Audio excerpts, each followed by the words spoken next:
할렐루야. 주님의 은혜와 사랑이 여러분 모두에게 함께하기를 주의 이름으로 축원합니다.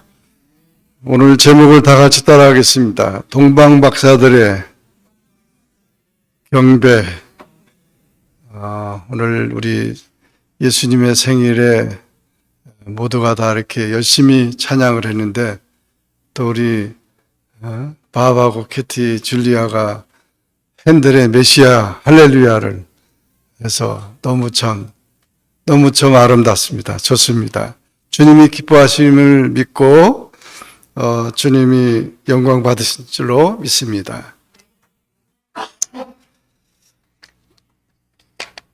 지금 우크라이나하고 러시아가 전쟁 중인데 오래전 1914년 제1차 세계대전 때 영국군하고 독일군이 전쟁을 했습니다.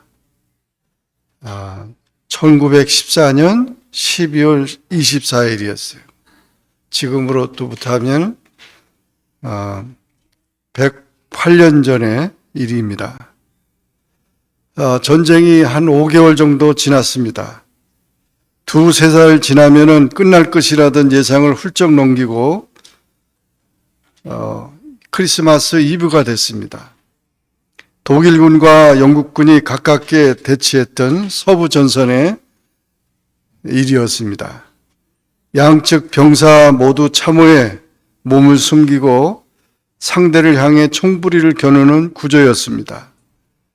적군의 참호는 불과 수십 미터 앞에 있었습니다. 추위와 싸우며 또 쪽잠을 자고 힘겹게 끼니를 해결해야 하는 악조건이었습니다. 참호 밖에 쓰러진 전우의 시신을 수습하기도 힘든 극한 전쟁터였습니다. 모두 다 지쳐 있었습니다. 그때 크리스마스 이브가 찾아온 것입니다.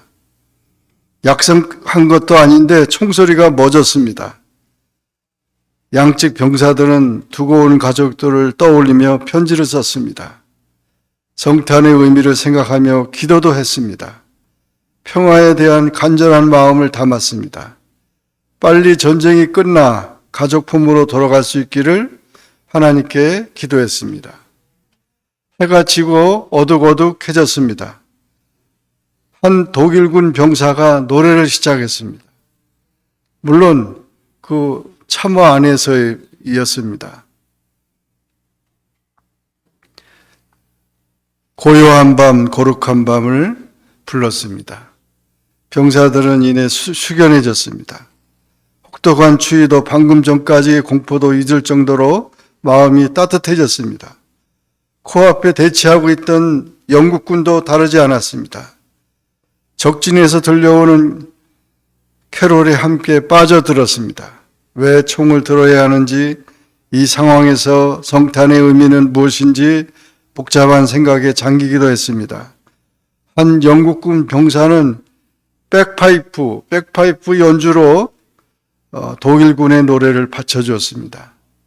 적군과 적군이 함께 호흡을 맞춘 것입니다. 기적입니다. 이보다 더 아름다운 일이 있을 수 없습니다. 그런데 더 큰 기적이 일어났습니다. 노래를 마친 독일군 병사가 참호 밖으로 걸어 나온 겁니다.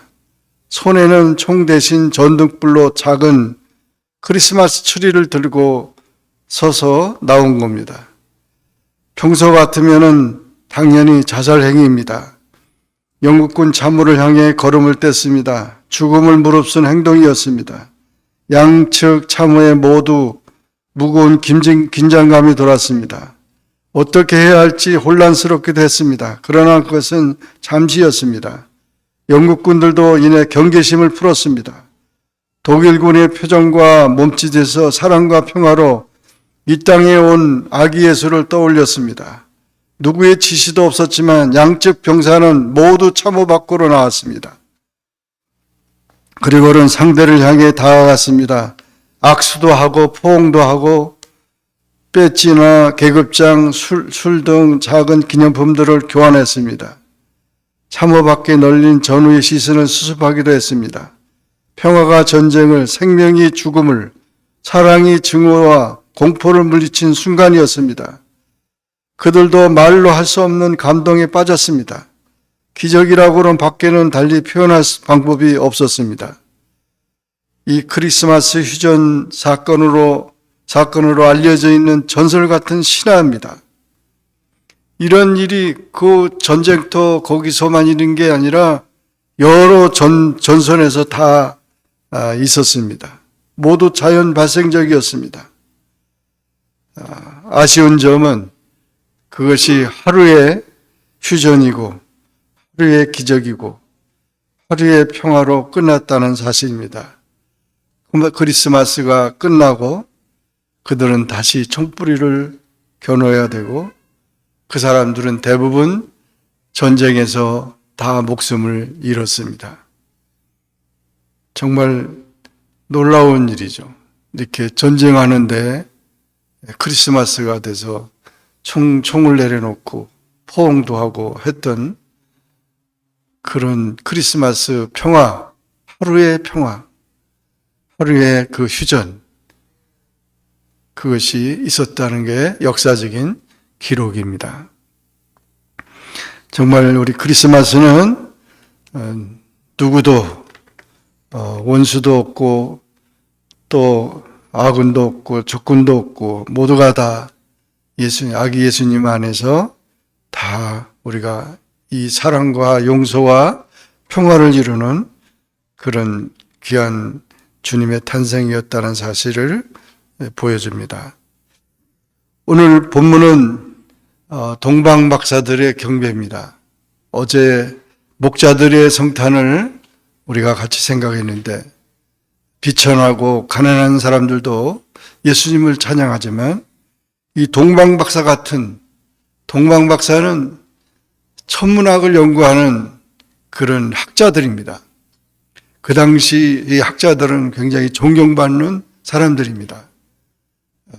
왕과 같이 이렇게 대화를 나눌 수 있는 그런 사람들이고 또 미래를 쳐다보고 기다리는 사람들인데 특히 별을 연구하는 이 사람들이 별을 연구하다 보니까 큰 빛이 비치면서 그 이스라엘 땅으로 간 거예요. 유대인 땅으로.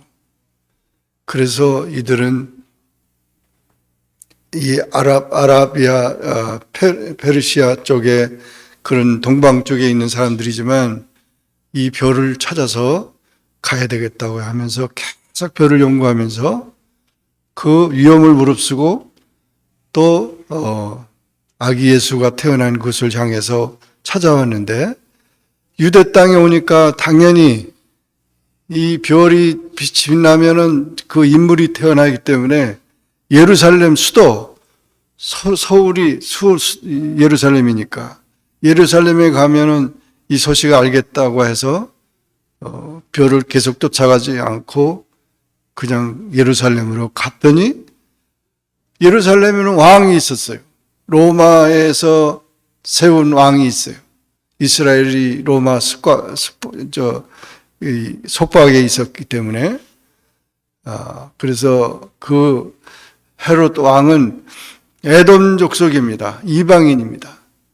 돈 주고 사는 그 자기 왕의 직을 가지고 있는 겁니다. 자기 아버지부터 해서 헤롯 대왕부터 이 사람이 거기를 다스리고 있는데 왕이 태어났다니까 깜짝 놀라는 거죠. 그래서 도대체 어디서 왕이 태어나냐고 그래서 대제사장이나 서기관들을 불러다가 물어봤어요. 어디서 태어나냐고. 베들레헴에서 태어난다고. 성경에 보니까 베들레헴에서 메시아가 오신다는 거예요. 그러니까 이제 이 헤롯 대왕이 나이가 70인데 자기가 이제 죽을 날이 얼마 안 남았는데 이 아기가 태어났나 보다 이렇게 생각을 하고 그 동방박사들한테 그 베들레헴에 가서 경배하고 나한테 그 집을 알려달라고 그렇게 말했습니다. 이건 거짓말이죠. 그 아이를 죽이려고 한 거죠. 예수님을.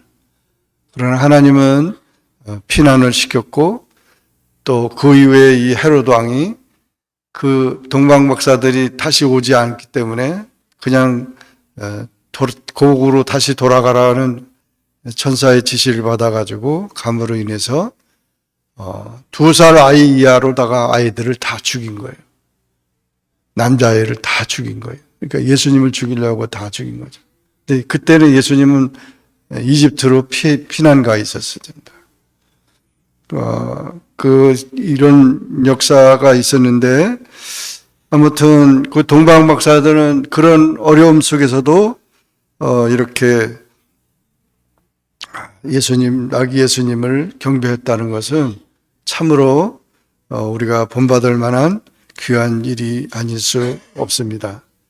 우리 한번 다 같이 따라해 보실까요? 예수님은 만왕의 왕이시다. 동방 박사들이 그 발견한 것이 뭐냐면 이들은 왕을 찾아왔어요. 왕을. 세상의 왕은, 옛날의 세상의 왕은 법이고 나라고, 세상의 왕은 지도자입니다. 모든 사람들을 생명을 주관하는 자입니다. 아까 우리 핸델의 메시아 할렐루야를 했지만 그 할렐루야 핸델이 메시아를 쓰면서 마지막에 그 만왕의 왕, 왕중왕, king of king, 그래서 왕중왕 얘기할 때 영국의 빅토리아 여왕은 그 찬송을 들을 때 벌떡 일어났대요. 그러니까 다 일어났죠. 정말 우리가 예수님은 만왕의 왕으로 오신 겁니다. 아무도 예수님과 비교할 자가 없습니다. 만왕의 왕이라는 것은 그 왕 앞에 누구든지 다 엎드려 절해야 되고 누구든지 다 그 지배 아래에 있다는 사실입니다. 이와 같은 박사들의 발견을 우리가 기억하면서 정말 예수님이 만왕의 왕이라는 것은 예수님 말씀대로 우리가 따르고 그 말씀대로 우리가 산다고 하는 고백인 것입니다. 그렇게 만왕의 왕으로, 우리 집의 왕으로, 또 우리 기업의 왕으로, 우리 나라의 왕으로, 정말 만왕의 왕으로 예수님을 모셔드리는 우리 모두가 되기를 주의 이름으로 축원합니다. 두 번째로 다 같이 따라하겠습니다. 예수님은 그리스도이시다. 그리스도라는 것은 이 헤롯 왕이 대제사장이나 서기관들에게 물었습니다. 메시아가 어디서 태어나느냐? 그랬더니 베들레헴에서 태어난다고 미가 선지자가 얘기했다는 거예요. 성경에 그렇게 기록됐다는 거예요. 그러니까 이와 같이 정말 이 메시아가 태어났다는, 이스라엘 사람들에게는 메시아가 오기를 계속 기다리고 있어요. 지금도 그 사람들 이스라엘에 가보니까 지금도 기다리고 있어요. 예수님이 오셨는데 그 어리석은 거죠. 네. 예수님이 바로 메시아라는 겁니다. 메시아라는 말은 그리스도, 히브리어로는 메시아고 헬라어는 그리스도고 우리말로는 구세주라는 거죠. 그래서 만왕의 왕으로 오신 예수님은 우리를 구원하시기 위해서 오신 분이라. 구원하시기 위해 오시기 때문에 십자가에 지신 거예요. 십자가에 달리신 거예요. 우리를 죄와 사망에서 구원하기 위해서 십자가를 지신 것입니다. 그런데 이 서기관과 대제사장들은 예수님을 구세주로, 그리스도로, 메시아로 환영하지 않고 그저 베들레헴에서 납니다, 이런 식으로 무관심했어요. 이렇게 무관심하면 안 되죠. 정말 우리가 크리스마스가 그렇게 무관심할 것이 아니고 인류의 희망이신 메시아가 오셨는데 우리가 말씀대로, 예언의 성취대로 오셨기 때문에 우리는 정말 예수님을 기뻐하고 구세주로 오신 예수님을 확실하게 고백해야 합니다. 이 성탄 크리스마스가 공휴일이 아닌 데는 일본하고 북한밖에 없어요. 일본은 크리스마스가 없어요. 그리고 북한도 이 크리스마스가 없어요. 공휴일이 아니에요. 그러니까 정말 이 크리스마스가 됐는데 크리스마스를 찾지 못하고 그걸 축하하지 못하고 그걸 지키지 못하는 그런 사람들은 얼마나 불쌍한 사람들이겠어요. 우리는 이와 같이 무관심한 자가 아니고 지금 이스라엘도 크리스마스가 없잖아요. 거기도. 물론 거기 예수님 태어난 베들레헴에는 교회가 있고 거기는 예수 믿는 사람들도 많이 있어요. 유대인들인데 거기서는 예수님을 이제 하지만 예루살렘에서는 이 크리스마스 그걸 안 지켜요. 여러분, 우리는 진정한 크리스마스는 바로 예수님이 구세주로 이 땅에 오셨다는 것, 우리를 구원하시기 위해서 오셨다고 하는 고백을 드리는 이 크리스마스가 되기를 주의 이름으로 축원합니다. 마지막으로 다 같이 따라하겠습니다. 기쁨으로 예수님께 경배드리자. 이 멀리서 온 동방 박사들이 아기 예수님을 찾았어요. 너무 기뻤어요. 보배합을 열었어요. 그들이 가져온 그 보물들은 황금과 유향과 몰약인데 그것은 그 당시 세계에서 가장 귀한 것들입니다. 그 보물들을 가지고 잊어버리지 않고 강도 만나지 않고 가지고 온 것만 해도 귀한 건데 그것을 이 아기 예수님께 드렸습니다. 드릴 때 그냥 드린 게 아니에요. 선물이라고 이렇게 준 게 아니고 엎드려서 경배하고 그 박사들이 다 경배하고 그것을 기쁨으로 드렸어요. 우리는 정말 이와 같이 동방 박사들의 귀한 그 경배를 보면서 정말 크리스마스의 주인공은 예수님이시고 어떤 사람은 크리스마스가 마리아가 동정녀 마리아가 예수님을 낳기 때문에 마리아가 더 위대하다고 이 가톨릭에서는 마리아 이름으로 기도하고 그러잖아요. 그거 잘못된 거예요. 아기 예수님이 귀한 것입니다. 그래서 이 황금이라는 것은 믿음을 표현하고 유향이라고 하는 것은 기도를 표현하고 몰약이라고 하는 것은 희생과 봉사를 의미하는 것입니다. 그러므로 우리가 이와 같이 정말 주님의 나신 날은 너무 기쁜 이고 좋은 소식이고 기쁨의 소식입니다. 그래서 동방 박사들이 아기 예수를 왕과 메시아로 인정하고 그에게 엎드려 경배하고 이와 같이 준비된 예물을 정중히 드린 사실은 그들이 놀라운 신앙을 가지고 있다는 사실을 보여준 것입니다. 그러므로 성탄의 예수님을 기쁘게 영접하고 예수님께 모든 것을 다 바쳐 정성스럽게 예수님을 섬기는 착하고 신실한 우리 모든 성도들이 되기를 주의 이름으로 축원합니다. 기도하겠습니다. 사랑의 주님 감사합니다. 오늘 이렇게 성탄절을 맞이했습니다. 정말 2022번째 이렇게 성탄을 맞이하면서 동방 박사들의 그런 경배를 다시 깨닫게 됐습니다. 정말 만왕의 왕으로서 오신 주님을 경배하고 그리고 이렇게 정말 주님이 우리의 주가 되시고 그리스도가 되시고 우리를 구원하신 주님인 것을 확신하고 기쁨으로 예수님을 경배하면서 예수님과 함께 영원히 함께하는 우리 모두가 되게 하여 주옵소서. 예수님의 이름으로 간절히 기도하옵나이다. 아멘.